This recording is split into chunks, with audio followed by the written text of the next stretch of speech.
sejam muito bem-vindos ao nosso podcast TMJ. É um prazer estar apresentando novamente esse quadro e hoje a gente está no nosso terceiro episódio com um convidado de luxo. Fiquei muito feliz quando ele aceitou o nosso convite. É um convidado que tem várias facetas, já foi bancário, é coaching, é crossfiteiro e é ele, sim, senhoras e senhores. Henrique Elias aceitou o nosso convite. Henrique, muito prazer de você estar aqui, muito obrigada. Imagina, é um prazer poder estar aqui, Nath. Então tá bom. Vamos começar. A ideia é que o nosso bate-papo seja bem natural, bem leve. E eu quero começar com uma pergunta que eu acho que tem a ver muito com espiritualidade e fé, né? Como que você iniciou a sua caminhada dentro da fé, dentro da igreja? Conta um pouquinho pra gente. O início, o zero, digamos assim, desde pequeno, eu sempre fui à missa, sempre estive dentro da igreja, porque meus pais se conheceram num grupo de jovens, então eu sempre estive dentro da igreja, acompanhando eles e tudo mais. Eu comecei a tocar na missa quando eu tinha, sei lá, uns 8 anos, 9 anos, alguma coisa assim. Nossa, já era aqui em Santa Terezinha, que eu tocava o Pai Nosso na missa das 11, quando a Dona Jo me chamava para tocar. Porque ela sabia que eu tocava, ela queria que eu tocasse alguma coisa. Mas na época eu tocava órgão na missa, quando ela pedia para eu tocar o Pai Nosso. Enfim, aí depois eu comecei a tocar violão na missa também, passei a tocar na missa das 11 com mais frequência, fiz crisma, comecei a ser coordenador de crisma e, enfim, foi tudo isso. Isso é a minha caminhada dentro da igreja. Agora, tem um paralelo aí de caminhada de fé, que teve uma disrupção muito grande, assim, uma evolução muito grande nos últimos tempos. Quando eu comecei a questionar muitas coisas, comecei a buscar muitas coisas por mim mesmo e não aceitar mais só o que eu tinha recebido. Então eu fui atrás. Então acho que tem dois momentos aí, um desde que eu nasci, sempre frequentei e sempre foi me dado, e um momento que eu definitivamente resolvi buscar e não mais só receber. Esse primeiro momento, né, onde você destaca que foi o início ali, sua infância, pré-adolescência, né, você destaca que a Inês e o Enio tiveram de fato uma influência nisso? Eles te incentivavam em algum momento? Como que foi? Eu não sei nem se é um incentivo, né, mas quando você tem 2 anos de idade, 3 anos de idade, você não fala pro seu pai, vou ficar em casa e vai lá, eu quero jogar videogame. Não tem muita escolha, né? Não tem, então tipo, não é nenhum incentivo, é tipo uma obrigação, entendeu? E aí eu acabei pegando gosto pelas coisas, grande parte do meu círculo de amizade era ali já, enfim, foi influência total nesse sentido, sabe? E esse segundo momento, quando você destaca que você já não estava tão satisfeito, ou não sei se a palavra é satisfeito, mas você já estava um pouco inquieto em buscar outras informações e de outras fontes. Quais foram esses mecanismos? Você pode contar pra gente? Cara, mecanismos na real, assim, eu vou te falar o que foi que me provocou a isso e o que eu fiz a partir disso. Eu sempre fui muito questionador, sempre quis saber o porquê das coisas e tudo mais. E aí, num dado momento, eu me vi brigando com Deus, brigando com tudo, questionando a atitude de muitas pessoas da religião, não necessariamente a fé, mas questionando a atitude de pessoas de dentro da fé. E aí eu comecei a pensar se realmente o cristianismo, o catolicismo era aquilo que me completava, me preenchia. E aí eu comecei a questionar toda essa parte.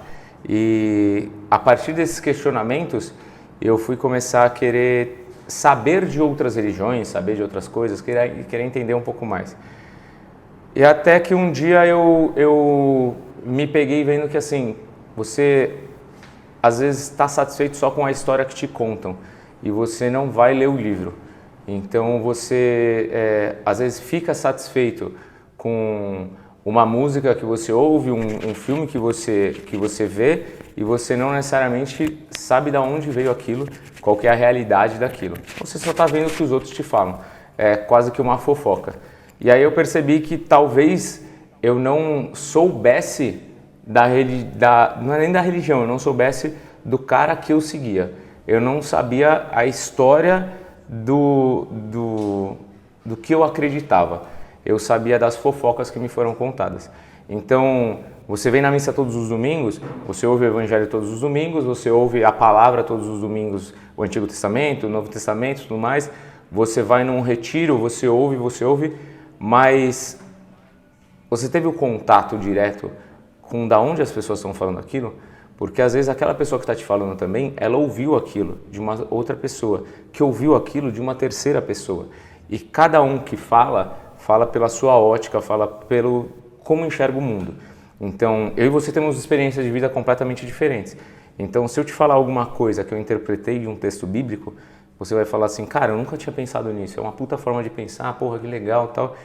Da mesma forma que, se eu não for lá e ler, a minha fé não é baseada no que deveria ser baseada. Ela é baseada na palavra de outras pessoas, nos questionamentos e nas visões de outras pessoas. Então, todo esse lado meio filosófico, foi o que me fez parar e falar assim, cara, beleza. Então, se eu quero seguir a Cristo, se eu quero falar que realmente Deus existe, Deus é a razão da minha vida, Ele é o Senhor da minha vida, eu tenho que saber quem que é esse cara. Eu tenho que conhecer esse cara. Eu tenho que ir atrás desse cara. Porque é muito fácil você questionar a religião quando você nunca foi atrás da base dela. Então você está questionando o quê? Você está questionando o que eu chamo de fofoca, que é o que te falaram da palavra, o que te falaram das escrituras, não necessariamente as escrituras. A gente tem alguns exemplos e um deles é Augusto Cury, que era um ateu, um cético total, foi estudar a Bíblia e se tornou um dos maiores propagadores da inteligência emocional, da inteligência de Cristo, do porquê Deus é real e tudo mais. Então, como eu poderia estar ali falando questionando a Deus, quando ele vira para mim e fala assim, mano, você sabe quem sou eu para você falar mal de mim? Para você me questionar? Para você questionar os meus meios de trabalhar ou qualquer coisa assim, entendeu? É como se eu chegasse aqui e falasse para você, pô, mas por que o álcool está desse lado e aqui? Não, é melhor ao contrário. Você fala, você sabe por que a gente fez isso? É banal o exemplo, mas é a mesma coisa. E foi aí nesse momento que eu falei assim, talvez a minha fé nunca tenha sido uma fé verdadeira, porque ela foi uma fé baseada na experiência dos outros e nunca na minha experiência. Então, eu quero ter uma experiência com Deus. E para eu ter uma experiência com Deus, eu tenho que ir atrás dele e não aceitar só o que me foi dado. E para eu ir atrás dele, eu tenho que ler a Bíblia. E foi até uma coisa que algumas pessoas que nessa época conversaram comigo, pessoas de dentro da igreja, inclusive, e eu falei, cara, você já leu a Bíblia? Não. Eu já li no seu... Eu falei, então como é que você fala que você acredita em Deus se você nunca leu? É diferente eu te falar assim, pô, sei lá, Nicholas Sparks é um autor fenomenal, eu gosto do cara em termos de romance. Ele tem 12 livros, e quantos você já leu? Já deve ter lido uns 8 dele, sei lá. Então eu sei boa parte do que ele faz, eu sei o jeito dele escrever para falar, eu gosto dele. Como é que eu posso falar, eu acredito em Deus, se de todos os livros da Bíblia eu sei trechos de algumas partes? Eu sei o que todo mundo fala, sabe? É aquele cara que você gosta de Legião Urbana? Eu adoro Pais e Filhos. Mano, é uma música dos caras, entendeu? Você acredita na Bíblia? Pô, eu acredito que Jesus ressuscitou. Mano, isso daqui é 5 versículos que está falando que ele ressuscitou. E o resto todo. Então, se você está aqui porque ele ressuscitou, não que você está errado, mas é muito raso. E foi todo esse questionamento que me levou a falar assim, não, beleza, eu preciso ir de encontro a ele e não esperar o que me trazem. E o mecanismo que você perguntou no começo, que eu usei, foi ler a Bíblia, ler onde estão escritas todas as coisas. Então, se ali é a fonte de tudo que eu recebi até hoje, então eu vou tirar os intermediários, não necessariamente a religião, mas necessariamente as pessoas. E eu vou direto lá, ter um relacionamento com Deus. Poxa, que bacana, né, Henrique? Eu acho que você traz uma vivência dentro desse cenário das pessoas não ficarem na superficialidade, né? Que eu acho que hoje é muito isso, né? Tipo, porque é uma pessoa que falou, que é outra pessoa que falou. E quando a gente vai ver, hoje a gente vive num mundo onde a gente tem as redes sociais e a gente tem a tal da fake news, né? Então, de fato, você está naquele cenário de você se aprofundar e de você ter fundamento do que você está falando. E não simplesmente porque alguém falou, né? Bacana. Então, ainda dentro desse cenário que a gente está falando de espiritualidade e de fé, eu fiquei sabendo que você já participou do seminário, você já foi para um seminário. Como que foi esse chamado? Como que foi você tomar a decisão de ir para um seminário? Eu fui 2 vezes para o seminário. Você foi 2 vezes? 2 aí, vezes. Gente, já tem outras A primeira revelações. vez que eu fui, eu estava no primeiro ano do ensino médio, que naquela época ainda chamava primeiro colegial. Aí eu fui, era um processo seletivo assim para você fazer o ensino médio dentro do seminário. Eu fui, fiquei uma semana e falei, não é isso que eu quero, não agora. Aí eu voltei. Passou o primeiro ano, o segundo ano, no terceiro ano eu ainda tinha uma inquietação quanto a isso. Eu falei, cara, eu sou meio racional assim com algumas coisas. Eu pensei, eu sou adiantado no colégio, se eu ficar um ano lá, que é o ano de voluntariado, que você não estuda, não faz faculdade, e eu desistir, eu não fiquei atrasado no mercado de trabalho, no estudo, tá tudo bem. Então eu tenho um ano para arriscar na minha vida. E foi aí que eu fiquei um ano sendo o que chamava-se na época de voluntário, que era seminarista. Você vivia com os padres, tinha todas as atribuições, mas você não era consagrado, para você entender como que era essa vida, né, clerical, digamos assim. E aí fui para Lorena, comecei a cursar filosofia em Lorena, e aí por diversos motivos eu cheguei à conclusão, falei assim, cara, não é isso. E aí dia 25 de março eu voltei para casa. Dia 25 de março, você ficou lá um período de... 1 ano e 25 de março, né? E aí... E aí foi quando você teve a decisão de voltar, ou seja, não era aquela vida que você queria, mas você precisava experimentar aquilo de alguma forma. Exatamente. Legal. E Rick, agora eu quero te perguntar, né, até na nossa introdução aqui eu falei que você tem várias facetas, né? Então você tem uma carreira aí profissional onde você experimentou e ainda experimenta várias coisas, né? Eu queria que você contasse um pouquinho da sua trajetória profissional para o pessoal te conhecer um pouco mais e em cima disso eu vou fazer algumas perguntas para você. Tá bom. Acho que eu vou sair daqui com um emprego novo. Tudo bem.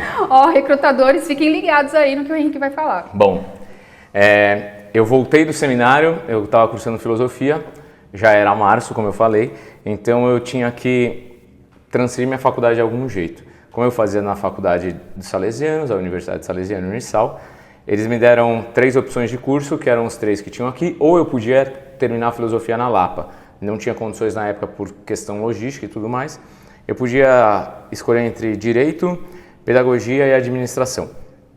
Direito eu já tirei de cara, porque para mim o que é certo e não tem errado no que é certo, e o que está errado, e direito é discutir o certo e o errado, e eu não tenho saco para isso. Segunda coisa era Pedagogia, também tirei da frente na hora, porque... Bom, deixa pra lá.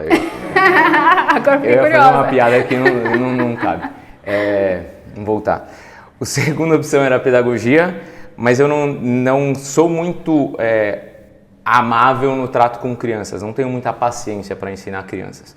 Eu gosto de pessoas que possam discutir e debater de igual para igual as ideias e me acrescentar. Não que uma criança não vai me acrescentar, mas eu não tenho muita paciência para isso, confesso. E a terceira coisa era administração. E eu gosto muito de administração, sempre gostei. Sempre quando desde criança eu falo que eu vou abrir uma lanchonete, que eu vou fazer isso, que eu vou fazer aquilo, que eu vou ser multimilionário, que blá blá blá. E o caminho é investir, é empreender e tudo mais. Então eu fui para a administração, diferente do que a maioria das pessoas acham, eu não fui porque era a única opção. Eu poderia fazer uma nova faculdade ou outra, eu queria fazer administração, porque eu sempre gostei. Nessa época eu precisava de um emprego, aí eu consegui uma vaga no telemarketing, eu fui ser telemarketing receptivo. Isso a gente está falando há 15 anos atrás. O advento da internet, tinha um internet banking do Bradesco que ninguém sabia usar aquele negócio direito e tudo mais. Então eu fazia essa parte receptiva lá no telemarketing. Porém, quando eu entrei, eu consegui um emprego e eu falei, eu não fico aqui mais do que 3 meses. Eu preciso arranjar outra coisa, isso aqui não é o que eu quero para minha vida, é muito pouco para mim, eu preciso de mais. E aí surgiu uma oportunidade, na época, atualmente ele é meu cunhado, o Marcelo, na época ainda não era, ele falou, tem uma vaga aqui no banco, você quer que eu te indique, tal, não sei o que, na agência, e não tinha ligação, porque era uma empresa terceirizada, né? Mas eu pelo menos já tinha um conhecimento prévio do Bradesco, então isso me adiantava. Fiz a entrevista, passei, fui para lá, isso quando eu estava cursando administração. Aí entrei no Bradesco, trabalhei em agência durante coisa de 2 anos, fui trabalhar na matriz do Bradesco com inovação, criação de novos produtos e tudo mais. Dessa área eu saí e fui para uma área de compliance, que é uma área mais de controlar, de ver se está tudo correndo como deveria correr e tudo mais. Saí dessa área administrativa, fui para o compliance do departamento jurídico, aí trabalhei lá mais um tempo. Não estava satisfeito com o meu trabalho no banco, não gostava daquilo, não era uma coisa que me agradava, trabalhar de terno e gravata todo dia. Aí eu lembro que um dia eu estava almoçando com o meu chefe na época, eu falei, cara, em 5 anos eu vou estar trabalhando de bermuda e camiseta, no máximo, uma calça, porque vai estar frio no dia. Eu falei, não vou estar trabalhando diferente disso. Eu falei, não sei o que eu vou fazer, mas eu vou mudar completamente de vida. E aí, nesse meio tempo, comecei a fazer uma pós-graduação em marketing, abri uma oportunidade para trabalhar na B2W, que é a controladora da Americana, Submarina e tudo mais. Eu fui para lá trabalhar numa área que tratava de lojas virtuais, então eles terceirizavam a mão de obra para fazer loja virtual de outra empresa. Aí eu cuidava da Disney, da SBT, e foi quando veio a Copa pro Brasil, que teve a loja online da FIFA, fui eu que fiz. Eu estava lá nessa época. Gente, que legal. E aí, só que também não tinham algumas coisas ali que estavam discrepantes com alguns valores meus de vida. E aí eu falei, cara, eu vou sair fora, não quero isso pra mim. Abri um processo seletivo na Deloitte, que é de consultoria e tudo mais. Eu fiz todo o processo seletivo, passei, fui no primeiro dia e falei, também não é isso que eu quero. Tanto que eu tenho... A mulher da RH ficou bem bravinha comigo. Eu tenho 1 dia assinado na minha carteira da Deloitte. 1 dia? Eu entrei num dia e pedi demissão no segundo dia já. Já logo de cara você falou, não é isso Já pra mim. falei, não quero. Acabei ficando desempregado um tempo, porque eu ia tocar um projeto com um amigo que ele conseguiu uma oportunidade de emprego, largou e foi embora. Aí, depois disso, eu estava fazendo a pós-graduação em marketing. Aí eu comecei a trabalhar no Magazine Luiza, também com lojas virtuais, a parte de marketplace lá. Trabalhei lá durante pouco mais de 3 meses, saí de lá, aí fiquei mais um período de mais ou menos uns junho, julho, agosto, setembro, outubro, mais uns 4 meses desempregado nessa época, terminando a minha pós-graduação. E aí entrei numa empresa de consultoria empresarial, de qualidade de atendimento e tudo mais. Aí nessa empresa de consultoria eu comecei em novembro de 2015, alguma coisa assim. Comecei a trabalhar lá, tal, não sei o quê, e aí um belo dia, um domingo, sei lá, eu estava em casa e começou a música do Fantástico, e aí começou a me dar desespero que eu ia ter que trabalhar no dia seguinte, que eu ia ter que ir para reunião, que eu ia ter que ter cliente que eu não aguentava mais. Eu lembro que eu sentei na cama, começou a me dar um desespero, eu falei, cara, eu vou achar o que me faz feliz. Eu vou atrás do que me faz feliz e dane-se o mundo. E aí, na segunda-feira mesmo, eu estava treinando de manhã, crossfit, e aí eu ajudei um cara a fazer um movimento, eu falei, mano, é isso que eu gosto de fazer, eu gosto de ajudar as pessoas, e eu gosto de treinar crossfit e vou fazer educação física.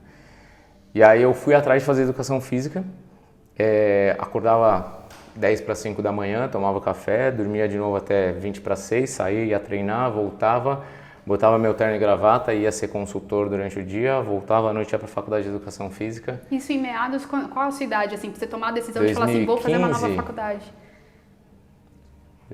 Foi 2015 isso? Foi 2015 que eu fiz essa loucura. Então eu tava com 87 para 2015, 26, não. Não era 28 já, tava. Nossa, eu tô ruim de conta. 15, 25, 28. Mas eu não tava com 28 quando eu comecei a faculdade de educação física. Eu comecei com 26, 26 para 27, a faculdade de educação física. Foi, porque eu tô com 33, eu tenho 3 anos do boxe, foi quando eu me formei, volta mais 4, 7. Eu comecei com uns 26 a faculdade de educação física, 26 para 27, alguma coisa assim. Corajoso, né, de começar uma nova faculdade a essa altura. Cara, foi, mas sabe o que eu acho que é mais coragem? É você continuar vivendo uma bosta de vida. Tipo assim, se você comemora toda sexta-feira porque acabou seu trabalho, desculpa até a expressão, mas sua vida tá uma bosta, velho. Porque toda semana você paga 5 dias torcendo para acabar, tem 3 dias de desafogo, sendo que metade de um você já começa a entrar em desespero de novo pro próximo. O que eu pensei quando eu fui entrar na faculdade de educação física foi, eu quero morrer antes dos 30? Não. Então são 4 anos para eu me formar em educação física. Depois eu vou curtir minha vida. Falei, cara, se eu quero morrer com 112 anos e eu vou estar com 30, eu ainda tenho um período aí, uns 82 anos para curtir. Então beleza, então eu vou fazer educação física. E eu tenho amigos que na época falavam, você tá louco, não sei o que, babá. E ano passado começaram a educação física. E assim, você só adiou, sabe? Uma escolha, né? Então eu considero muito mais coragem o cara que chega pra mim e fala assim, nossa, minha vida tá uma bosta. Eu falo, por que você não muda? Ah, porque é muito tempo. Eu falo, você é corajoso. Continuar vivendo assim, você é corajoso. E aí foi que eu comecei a educação física e nessa época eu estava competindo pelo cross. Eu falei, cara, eu vou competir em alto nível, porque se eu estiver competindo em alto nível eu vou ser conhecido. Se eu for conhecido quando eu tiver para me formar, as pessoas já vão saber que eu treino bem, vão ter me visto competir e vão me chamar para dar aula. Falei, então, beleza. Já tem uma estratégia que você montou. Sim, eu pensei, cara, eu tenho que treinar pesado para estar lá no meio. E como era um ambiente ainda mais restrito na época, então era mais fácil você se tornar conhecido no meio, assim. E aí eu fui 2 anos seguidos, 2014 e 2015, para o campeonato que na época era o Campeonato Brasileiro de CrossFit. Então ali eu consegui botar meu nome 2 vezes lá dentro. Então por 2 anos o Brasil inteiro estava me vendo lá dentro, isso era maravilhoso para mim, para minha estratégia. E aí quando chega 2016, eu resolvo... Na verdade surge um aplicativo no mercado para CrossFit, o cara era meu camarada, falou, Rick, eu não tenho muita grana para te pagar, mas vai dar certo isso aqui, vem comigo que eu preciso de você, eu confio em você e tudo mais, e você tem nome no mercado, para mim vale a pena e tudo mais. Isso era, na verdade era final de 2015 isso, final de 2015, lá por novembro. Aí eu saí da consultoria, comecei isso, eu estava num campeonato de um fim de semana, encontrei com um cara que treinava comigo há um tempo já, falou, mano, eu tô precisando de alguém para me ajudar, que caiu um box no meu colo de CrossFit para cuidar, eu não tenho ideia como. Você não quer vir para Mogi me ajudar? Nossa. Aí eu falei, tá bom. Aí ele falou, beleza, segunda-feira você cola lá, a gente conversa? Beleza. Aí o cara que era o dono, eu falei, cara, talvez eu me mude para Mogi, eu faço os negócios remotos. Ele, não, vamos dar um jeito, é seu sonho, eu te apoio e tal. Aí eu fui, fechei com os caras, comecei a ir voltar para Mogi no final do ano para ver como que ia dar e tal. Aí virou dezembro, janeiro eu me mudei para Mogi, assim, de segunda a sexta eu ficava lá, voltava para casa só de sábado e domingo, levei minha faculdade para lá. Aí fiquei trabalhando em Mogi todo o primeiro semestre, aí eu tava naquela se eu ficava ou não, as coisas empresarialmente falando não estavam bem lá para mim. E aí eu lembro que eu saí do box, eu ia fazer um exame e eu falei, Deus, se for para eu ficar aqui, que eu fique. Se não for, mostra um caminho para eu voltar. Falei, mas você tem hoje para fazer isso, porque amanhã se encerram as inscrições na faculdade, eu vou ter que fazer minha inscrição e se eu fizer mais um semestre aqui, não tem como mudar no meio do caminho. Tava chegando para fazer o exame, num grupo que eu tava de CrossFit, o cara mandou uma mensagem falando que precisava de um professor em São Paulo, formado, não sei o que, e eu não era formado. Falei, fala, Thiagão, tudo bem? Então, não sei o que você está precisando? Ele falou, preciso de um cara assim assado. Falei, tem que ser formado? Ele, se for você, não. Ele falou, você consegue vir aqui? Isso era uma sexta. Eu falei, puta, irmão, hoje não, tal. Ele falou, não, amanhã eu tô corrido. Eu falei, terça-feira é feriado aqui em Mogi. Pode ser? Aí eu era segunda-feira, ele falou, pode, vem pra cá. Eu fui, cheguei, o cara falou, então, tem essas aulas que eu preciso que você assuma, não sei o que, tá? Ele falou, mano, eu não perguntei ainda, você quer? Eu falei, mas qual que é o salário? Ele falou, não, vou te pagar como se você fosse formado e tal, não sei o que. Eu falei, demorou. Cheguei em Mogi e falei, valeu, tô voltando pra lá. Aí tinha um campeonato que ia acontecer e era fim de ano, fim de semestre, era tipo, sei lá, dia 26 de julho já. Eu voltei para São Paulo, já fiz minha inscrição aqui na faculdade, aí dia 1º de agosto eu estava de volta em São Paulo já. Aí já comecei a trabalhar aqui, comecei no box, aí desse box eu fui para outro, nesse outro eu comecei a fazer a parte administrativa do cara, que o cara estava completamente perdido. Aí dali surgiu a oportunidade de eu abrir o meu box de CrossFit, aí abri o meu box de CrossFit, comecei... Aqui em São Paulo. Comecei a tanto fazer a parte administrativa e financeira dele, como também fazer essa parte toda de aulas e tudo mais, enfim. Nesse meio tempo eu ainda estava inquieto que não era isso, o meu tesão pela vida e tudo mais. Eu falei, cara, ainda não achei 100%. Aí foi que eu fiz a minha formação em coaching, a minha primeira formação em coaching. Fiz uma formação em hipnoterapia também. Depois eu fiz uma outra formação em coaching durante a pandemia. E aí aqui eu comecei a achar, tipo, caraca, a vida pode ser bem da hora, na real, assim. E aí na pandemia surgiu uma oportunidade de começar a trabalhar com parte de consultoria financeira e assessoria financeira para empresas, para terceirizar e tudo mais. Acabei abrindo uma consultoria nesse ramo, né? Então hoje eu tenho uma empresa de consultoria e assessoria financeira, eu tenho meu box de CrossFit e hoje eu tenho me dedicado cada vez mais a esses dois braços aqui, tô deixando isso para me dedicar ao que me dá tesão de viver, que me dá alegria de viver, que é essa parte de mentoria, de ajudar as pessoas a trilhar esse caminho que eu tive que trilhar e que eu bati tanto a cabeça para encontrar o meu talento e encontrar aquilo que me faz bem, sabe? Então a minha trajetória profissional é mais ou menos essa, assim, resumindo um pouco. Só isso, gente, só isso.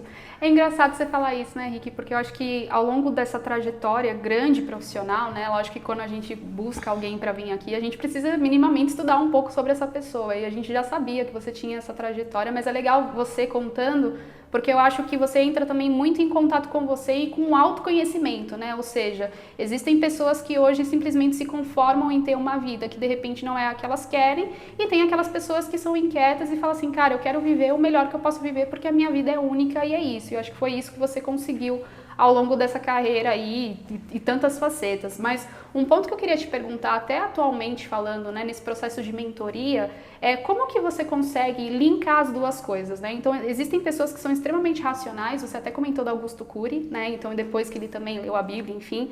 Mas como que hoje você talvez entre em contato com pessoas que talvez não tenham a espiritualidade com elas, talvez não acreditem em Deus, e como que você aplica a fé no seu dia a dia diante com essas pessoas e com pessoas que acreditam também? Como que você consegue linkar essas duas coisas dentro do mundo da mentoria? Cara, acho que a primeira coisa, Nath, e que eu tenho buscado cada vez mais é eu não preciso falar que eu sou cristão para a pessoa saber que eu sou cristão. Ela tem que enxergar em mim algo diferente a ponto de querer entender por que eu sou assim. E aí falar assim, tá, beleza, ele é um professor, ele é um empresário, ele é um mentor, pô, ele toca na missa, pô, ele acredita em Deus, sabe? É isso que eu penso. Então, assim, cada vez mais eu busco ser um ser humano melhor. Então, assim, quando eu falo, cara, não devemos julgar nada, nenhuma pessoa, talvez uma atitude. Pô, puta atitude ruim que a Nath teve. Mas eu vou buscar não julgar a Nath. Por quê? Porque eu não sei o que ela passou. Então, se eu consigo fazer isso, é a mesma coisa que o cara que eu fui buscar saber quem era, Jesus Cristo, fazia. Então ele julgava talvez a atitude do cara, julgava o jeito que o cara se portava. Mas se o cara viesse arrependido, ele não falava assim, não, você era aquele cuzão que tava lá, não sei o que. Não, velho. Ok, mano. Porque se ele aceitou todo mundo, quem sou eu para fazer diferente? Então esse é um ponto. Quando eu posto alguma coisa nas redes sociais, ou até dentro da minha mentoria, eu falo que todo ser humano ele é baseado em 3 pilares que estão sedimentados em uma coisa. Então, um pilar é o físico, o outro pilar é o intelectual e o terceiro pilar é o espiritual. Isso está tudo baseado, sedimentado nas suas emoções. Que se suas emoções estiverem ruídas, se você estiver ferido, esquece. Isso aqui não adianta nem querer construir. Primeiro faz a base e depois vai para cima. E quando eu falo espiritual, eu não falo necessariamente que a pessoa tem que ter a mesma fé que eu. Não necessariamente que ela tem que ter uma fé, apesar de que todo mundo tem uma fé, nem que seja a fé em que não existe nada. Você tem uma fé, você acredita que não existe nada, não existe ok. Nada. Mas o que eu, Henrique, penso, e aí talvez tenham pessoas que deixem de me seguir por causa disso, pessoas que não vêm para minha mentoria por causa disso, e tá tudo ótimo, porque eu não vou mudar o que eu penso se eu tenho uma certeza dentro de mim. Para que eu vivo? Para que eu acordo de manhã e vou trabalhar?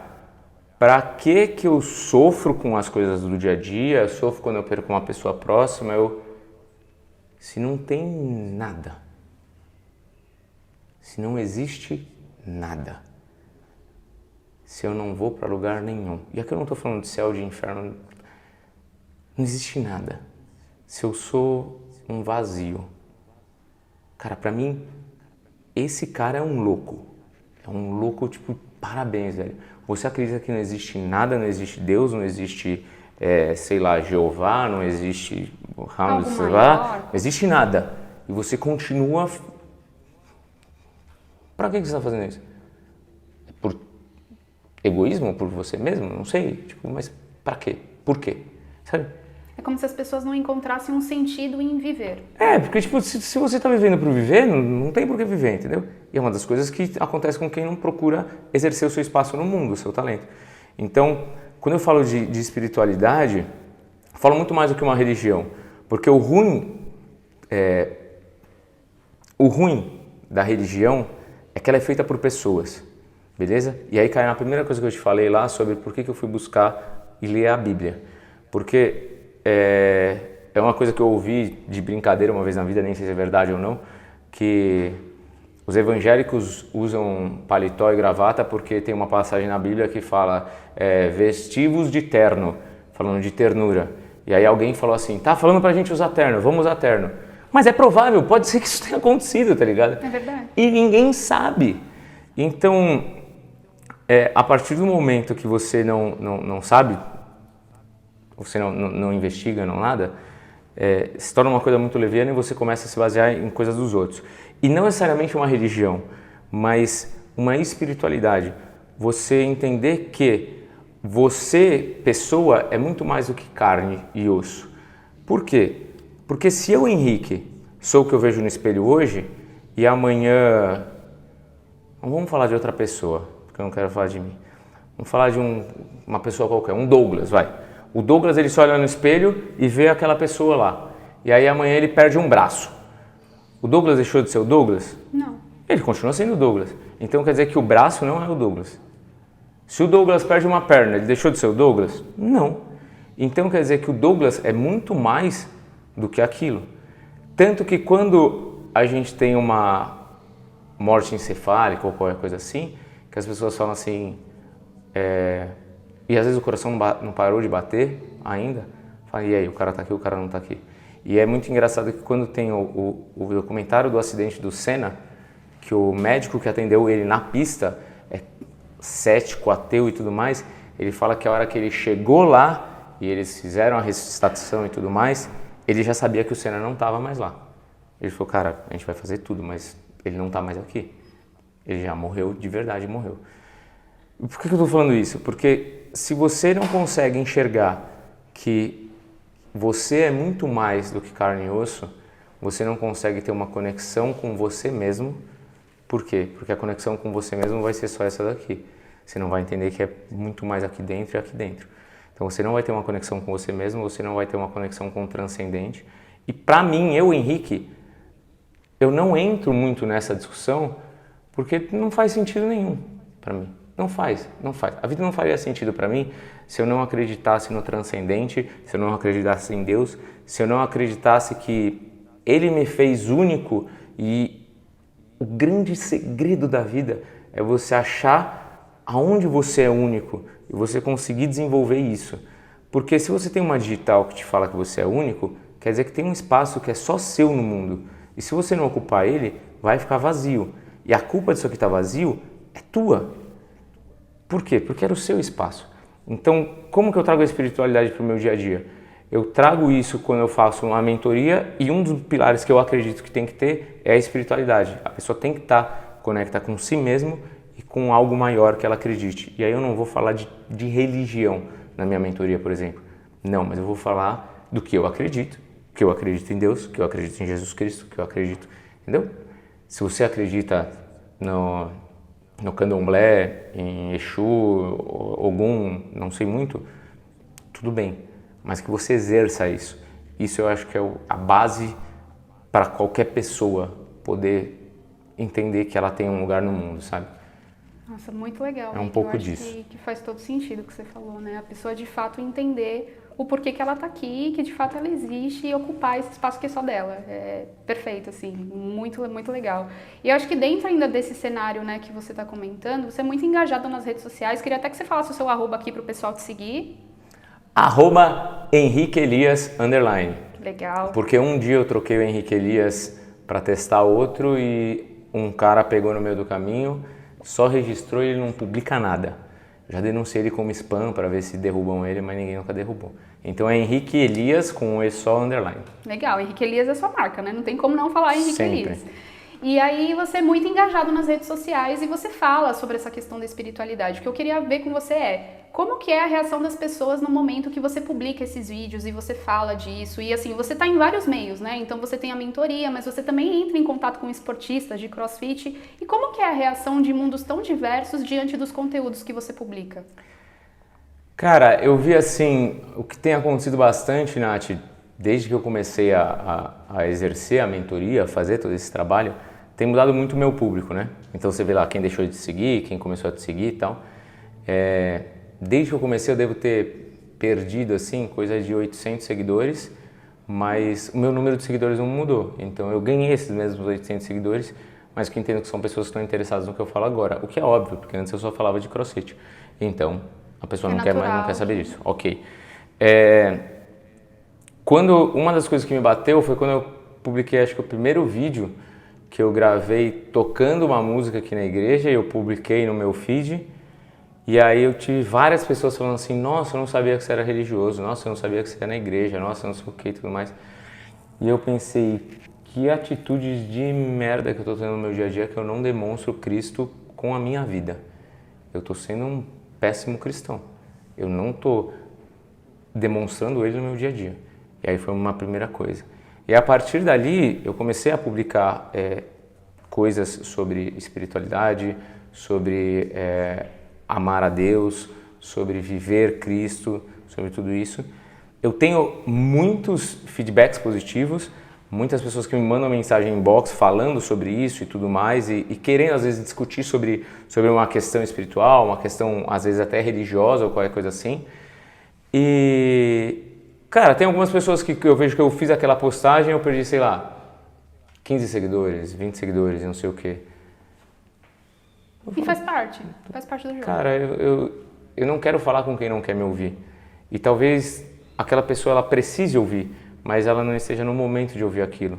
Ou talvez ela tá no momento, mas bateu tão forte nela e doeu tanto que ela prefere virar as costas e ir embora. E talvez daqui 1 mês, 2 meses ela volte e fale assim, nossa, aquilo que você falou, como já aconteceu, pô, aquilo que você falou aquele dia, eu fiquei puto com você, fiquei lá, mas depois aconteceu um negócio na minha semana, aquilo fez sentido, tal, não sei o quê. Eu queria te pedir desculpa por um bagulho que eu nem sabia, porque eu fiquei puto com você. Eu falei, tá bom, tá desculpado, nem sabia que você estava puto, então não faz diferença pra mim, tá tudo bem. Faz parte, né? E é engraçado esse ponto que você está comentando, né? Porque existem pessoas que fazem mentoria, mas que talvez não estejam prontas 100% para receber o que vai vir do outro lado, que no caso é do mentor. Já aconteceu alguma situação assim com você? Já. Todas as vezes que eu vou começar uma mentoria, ou uma turma de mentoria, ou qualquer coisa assim, a primeira coisa que eu falo é, se você não está disposto, não entre.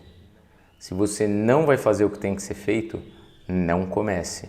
Se você não quer encarar as merdas da sua vida, não dê esse passo. Por quê? Porque eu não fiz pedagogia, porque eu não tenho paciência com criança. E quando eu falo isso, é que se você sabe que você tem que ir lá para sua mãe e pedir perdão, mas você sabe que você tem que fazer isso? Então faz. Então não vem me falar que, mas é difícil, mas é... Você quer? Então faz. Então assim, já teve uma pessoa que uma vez me procurou, falou, não, eu quero fazer, eu quero não sei o que e tudo mais. Até passou por um processo de hipnoterapia comigo, pesado, bom pra ela, assim, sabe? Mas aí quando ela teve que começar a agir, ela sumiu, ficou sem me responder, sem aparecer, sem nada. Depois fiquei sabendo que ela tinha falado mal de mim, só que ela foi falar mal de mim para um cara que tinha passado por mentoria comigo e que estava na lama, no limbo, e agora está escolhendo o dia que ele trabalha. Falando, não vou pegar porque eu vou viajar com a minha namorada e eu não quero trabalhar nesse tempo. E aí ele falou, olha, acho que a gente não está falando do mesmo cara, não é possível. Porque... E aí ele entendeu que ela não quis fazer as coisas que tinham que fazer. Ela veio me procurar depois e eu falei, não, porque eu não trabalho com criança. E no sentido de infantil. Você tem que entender que você é responsável por todos os resultados que você colhe na sua vida, sendo eles bons ou ruins, ou é por ação ou é por omissão. Então, tem pessoas que não estão prontas para uma mentoria, para alguém que vai chegar para ela e vai falar assim, cara, sabe por que você não sai do lugar? Por causa disso, disso e disso. Sabe o que você tem que fazer? Isso, isso e isso. Ai, mas você falou assim. Você quer que eu fale o quê? Com sons de violino? Vamos contratar uns violinos, eles ficam tocando e eu falo a mesma coisa de novo. Não vai mudar a mensagem, entendeu? Só vai mudar o mensageiro. Então, se você não está pronto para a mensagem, é melhor você não ler o livro. É mais ou menos isso. Encarar a realidade de fato e estar disposto a mudar ela. É, bem por aí. E eu acredito, né? Aí eu acho que você, enquanto coach, enfim, já ter estudado, você pode falar, mas a mentoria e a psicologia, elas andam muito juntas, né? Ou não, na visão do que você já viu, você fala, não, Nath, são coisas completamente distintas. Por que eu pergunto isso? Porque você tá, no momento que você tá numa mentoria, você tá falando com pessoas, né? Então, assim, você enquanto mentor ali, no meio de uma sessão, você fala assim, cara, putz, eu preciso segurar essa informação aqui porque eu ainda preciso preparar essa pessoa para ouvir isso, ou não existe esse filtro na mentoria? E isso vai acontecendo de forma natural? Existem alguns pontos aí, primeiro, para você ser mentor, você não precisa de um estudo teórico, uma faculdade como um psicólogo, por exemplo, um psiquiatra. Eles necessariamente precisam desse estudo, dessa fundamentação literária e tudo mais para poder exercer hoje a profissão deles. Um mentor, não. Existe uma diferença, essa seria a básica entre os dois. O mentor e o coaching, eles se distinguem, digamos assim, pelo coach ele provocar a sua evolução e os seus questionamentos, e o mentor, ele guiar a sua evolução. Então, quando a gente estuda o processo de coaching, você jamais vai chegar num processo de coaching para uma pessoa e falar para ela assim, ela está reclamando do copo que está na mesa. Você não vai chegar para ela e falar assim, mas você não acha que então é só você tirar o copo da mesa? Você vai chegar para ela e falar assim, mas por que esse copo te incomoda? E como você solucionaria isso? E ela tem que chegar à conclusão de que ela tem que pegar o copo e tirar da mesa. Isso é um processo sério de coaching. Isso é feito em cima de perguntas, em cima de você provocar a pessoa a encontrar o caminho. Um processo de mentoria, como que você faz um processo de mentoria? Você tem uma pessoa que ela viveu aquilo, que ela tem know-how naquilo que ela está falando e por isso ela pode te dar o caminho de fazer aquilo. Então, por exemplo, eu posso fazer uma mentoria sobre, sei lá, como construir o seu negócio nos Estados Unidos. Não, porque eu nunca fiz isso. Eu sei sobre negócio, eu sei sobre administração, sei o que uma empresa precisa para sobreviver, mas eu não sei nada sobre os Estados Unidos. Eu não posso falar sobre isso. Aonde eu tenho vivência? Em cair, quebrar a cara e encontrar o meu talento. O que eu precisei fazer, por onde eu precisei passar, o que eu caí, aonde eu errei, por que eu poderia ter feito desse jeito, como que eu fiz para chegar mais rápido ali, o porquê que eu demorei tanto nessa fase, como que eu estabeleci esses 3 pilares que eu falo, o que esses 3 pilares me ajudaram. Então, nisso daqui eu manjo. Aqui é onde eu sei dar aula, literalmente. Então, eu consigo fazer mentoria disso daqui. Então, a mentoria difere do coaching nesse aspecto. No coaching, não necessariamente ele precisa ter vivência na sua área, porque ele vai te provocar a isso. A mentoria tem uma parte que ela pode ser feita uma mentoria 1 a 1, ou ela pode ser feita uma mentoria 1 para 600, 1 para 800, 1 para 900. Por quê? Porque se ele está te dando o caminho, ele não precisa necessariamente falar com você. Isso é a cereja do bolo. É você chegar no cara que você pode fazer a pergunta certa e ele te dá a direção mais apurada.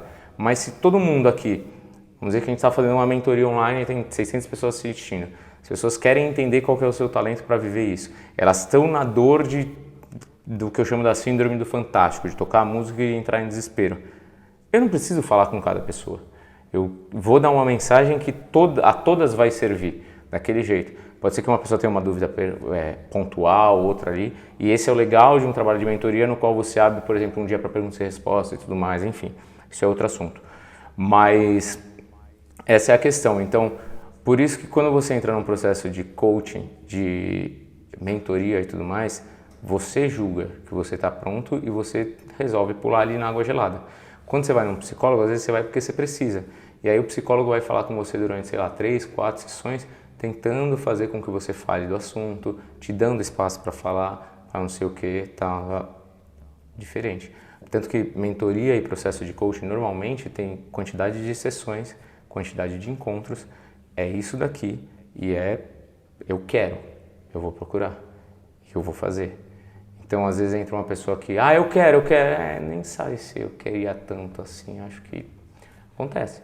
A pessoa acha que está pronta e quando ela começa, ela fala, não é para mim. Não tô pronta. É normal começar uma mentoria, uma turma com, sei lá, 600 pessoas e acabar com 200 e poucas fazendo tudo o que tinha que ser feito, entendeu? Por quê? Porque o pessoal foi ficando no caminho. Começou a entrar em pontos que ele não estava afim de tocar. Você realmente tira muita sujeira debaixo do tapete, muito nessa questão do autoconhecimento que a gente estava comentando também, né? Do autoconhecimento de querer fazer, sabe? Porque, pô, Nath, por exemplo, eu fui 2 vezes pro TCB, que é o Campeonato Brasileiro de CrossFit. E ali eu pude ouvir muita coisa de pessoas falando, mas você fala, mas você não sei o que, mas ninguém queria olhar e queria saber se eu acordava 10 para 5 da manhã para bater o meu shake de pré-treino e voltar e dormir mais meia hora, porque depois eu ia ficar acordado até 11h30 da noite no dia seguinte. Ninguém queria saber se todos os dias eu comia a mesma coisa na hora do almoço, porque a nutricionista falou que aquilo que ia fazer bem, e eu comia aquilo. Então, por exemplo, hoje, eu como arroz integral com lentilha no almoço, beleza. Quando? De segunda a sexta.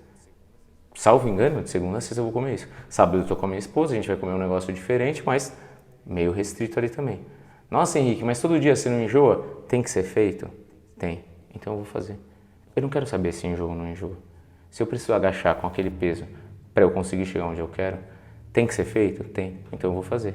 Se você virar para mim como uma mentora e falar assim, Henrique, você precisa ir resolver isso daqui para a gente conseguir avançar. Tem que ser feito? Eu vou fazer. Então, eu ouvi uma frase essa semana, num podcast que eu estava ouvindo, que a Juju Salimene fala, nunca duvide de uma pessoa que segue a dieta. Porque se ela é capaz de comer tudo que botaram para ela à risca, ela é capaz de tudo na vida dela. Ela não vai brecar para nada. Então, quando você vê uma pessoa, por exemplo, vamos fazer exercício físico, que é um dos pilares, provavelmente esse cara não vai fazer mais nada. Por quê? Exercício físico é você fazer porque você entende que aquilo tem que ser feito. Não que você gosta, não que você tem tesão, vai ter dia que você vai estar de saco cheio, mas você sabe que você tem que fazer aquilo.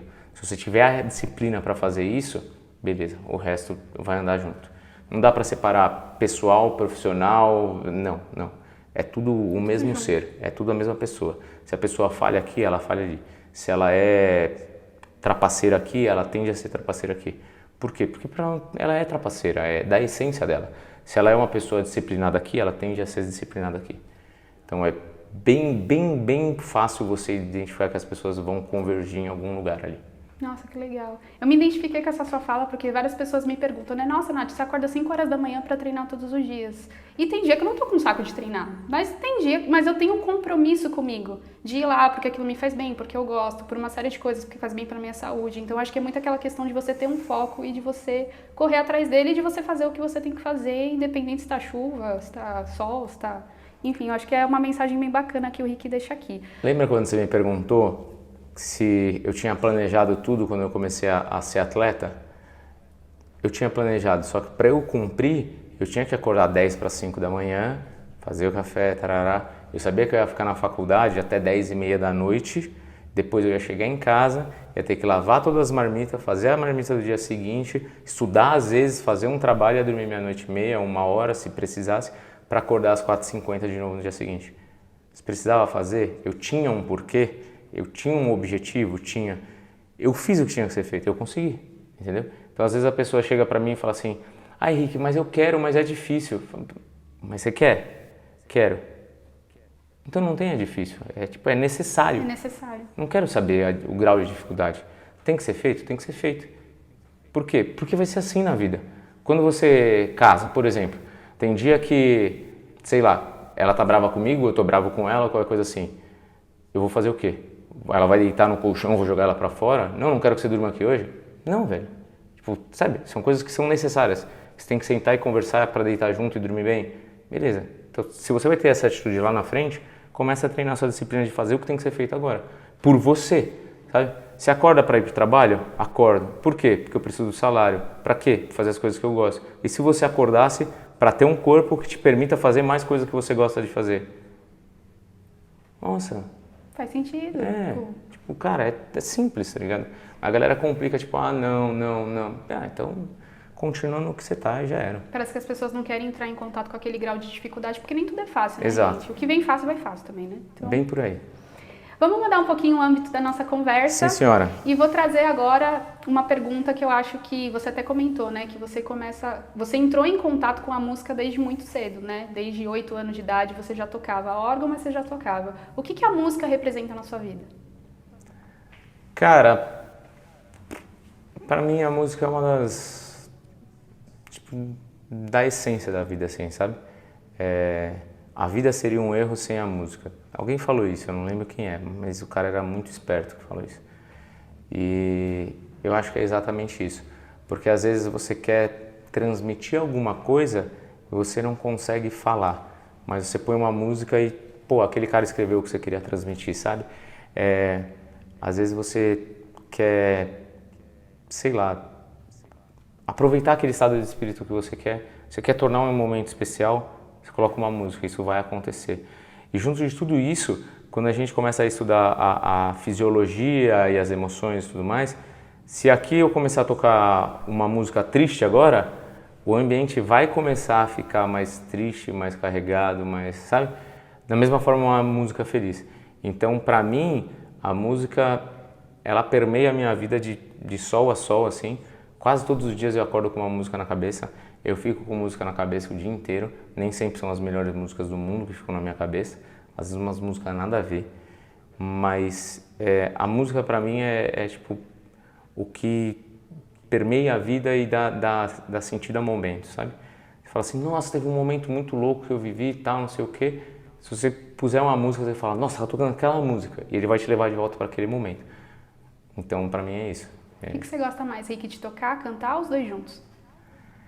Cara, eu gosto muito de tocar.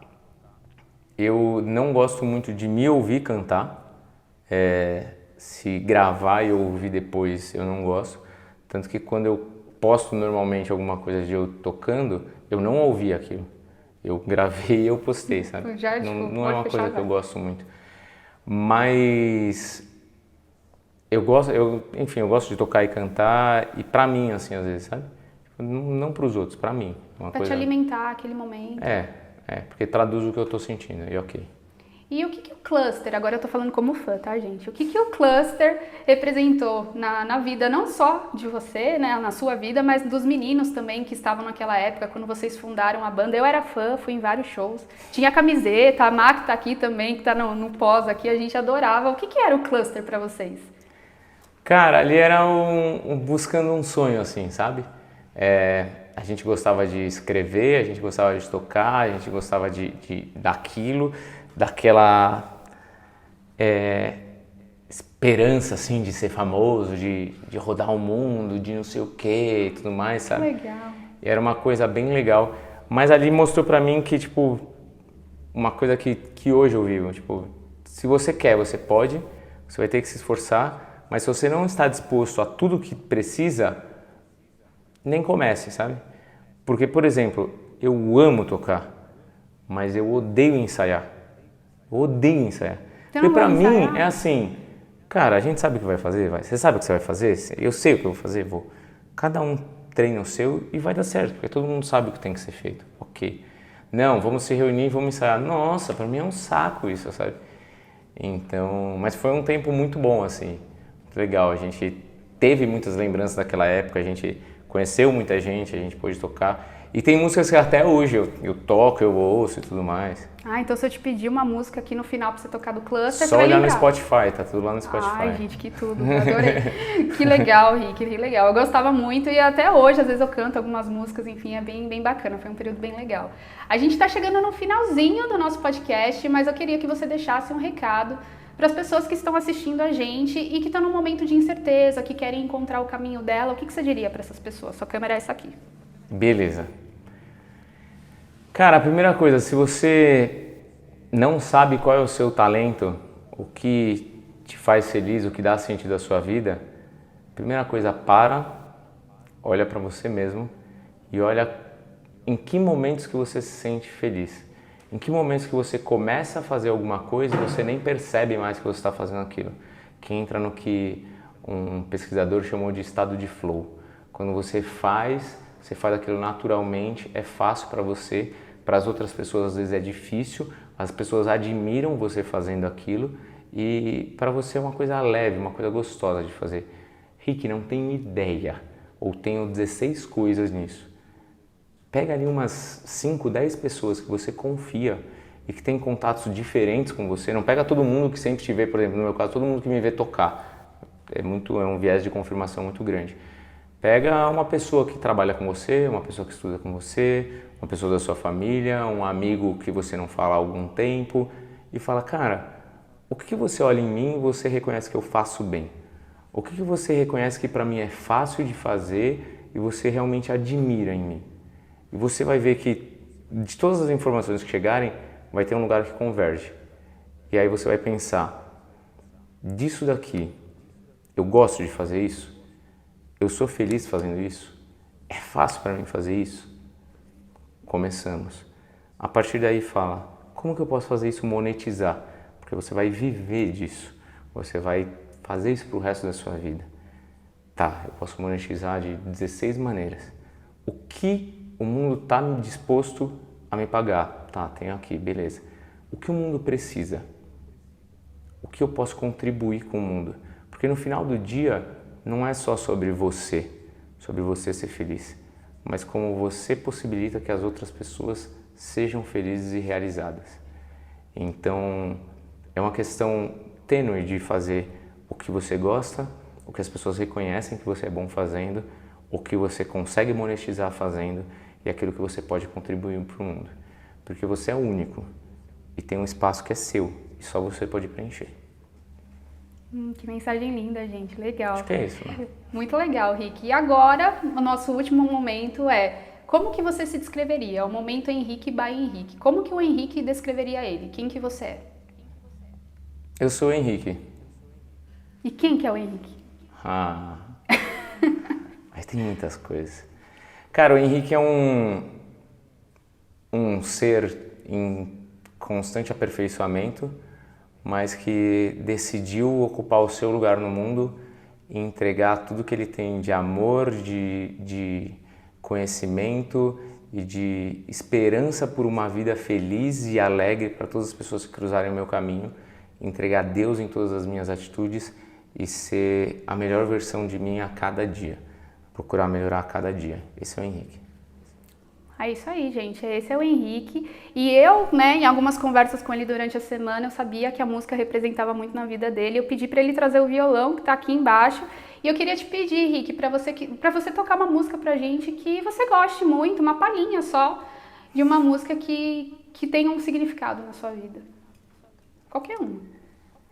Essa aqui foi surpresa, gente. Eu não falei que eu ia pedir para ele com o violão. Cara, tem muitas músicas que eu gosto absurdamente. Eu poderia tocar, sei lá, Legião Urbana, Tempo Perdido, que eu acho maravilhosa. Acho que diz muito. Poderia tocar Primeiros Erros do Capital, que tem uma mensagem maravilhosa também por trás dela. Mas eu vou trocar um trecho de uma música que eu não sei se eu vou conseguir tocar inteira, o trecho, que me emociona. Mas foi um dia que, nesse meu processo de reencontro com Deus e conversa com Ele, eu estava vindo tocar na missa e ali eu briguei com Deus e falei assim, não com essas palavras suaves, porque a gente tem uma relação muito boa em Deus, mas eu falei assim, poxa vida, Deus, entenda-se, poxa vida, Deus, eu faço tudo que me aparece que você me pede, tudo que eu posso fazer para levar o teu nome, para levar amor, para levar esperança, e eu estou te pedindo uma coisa que você não está fazendo. Eu falei, aí é complicado, Deus, a gente ser amigo desse jeito, porque o amor está em dar e receber, e eu estou achando que você não está me dando, você só está recebendo. Tava vindo para cá, comecei a tocar na missa. Eu tinha decidido as músicas que eu ia tocar na missa, naquele dia eu estava tocando sozinho, então eu tinha a liberdade de tocar a música que eu quisesse, na hora que eu quisesse, mas ok. Quando eu fui tocar na comunhão, eu fui para começar a tocar uma música e aí eu podia jurar que alguém estava falando comigo e falou assim, não toca essa, toca essa. Eu falei, não, eu toco o que eu quiser, eu tô sozinho, eu decidi que eu vou tocar essa, eu vou tocar essa. Você não falou que você quer que eu faça as coisas? Então não toca essa, toca essa. E eu toquei essa outra música. E enfim, foi um momento ok, toquei a música, me emocionei quando eu toquei.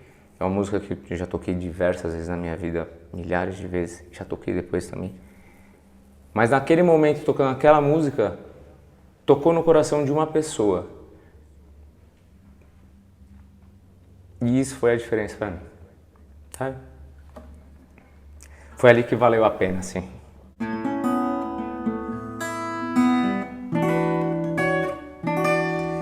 Ninguém te ama como eu. Ninguém te ama como eu. Olhe pra cruz, esta é a minha grande prova. Ninguém te ama como eu. Ninguém te ama como eu. Ninguém te ama como eu. Olhe pra cruz, foi por ti, porque eu te amo. Ninguém te ama como eu. Aê, muito bom! Nick, eu queria muito te agradecer por você ter aceito o nosso convite. Eu acho que essa conversa aqui, esse podcast, acho que foi além de um podcast, acho que foi uma aula. É muito legal trocar essa experiência com você, a vivência que você tem, tudo, enfim. Muito, muito obrigada mesmo por você ter aceito o nosso convite, viu? Imagina, tô sempre à disposição quando quiser. E é isso, gente. Esse foi o Henrique Elias. Terminamos o nosso podcast aqui. Queria agradecer vocês mais uma vez por estarem com a gente. Lembrando que a gente está aqui, né, respeitando todos os protocolos da Covid-19. A gente está com o acrílico aqui, álcool em gel, respeitando o distanciamento. E mais uma vez, muito obrigada por estarem aqui com a gente. Curtam o nosso conteúdo, se inscrevam no nosso canal para que vocês possam receber as nossas novidades, tá bom? Obrigada, um beijo e até a próxima.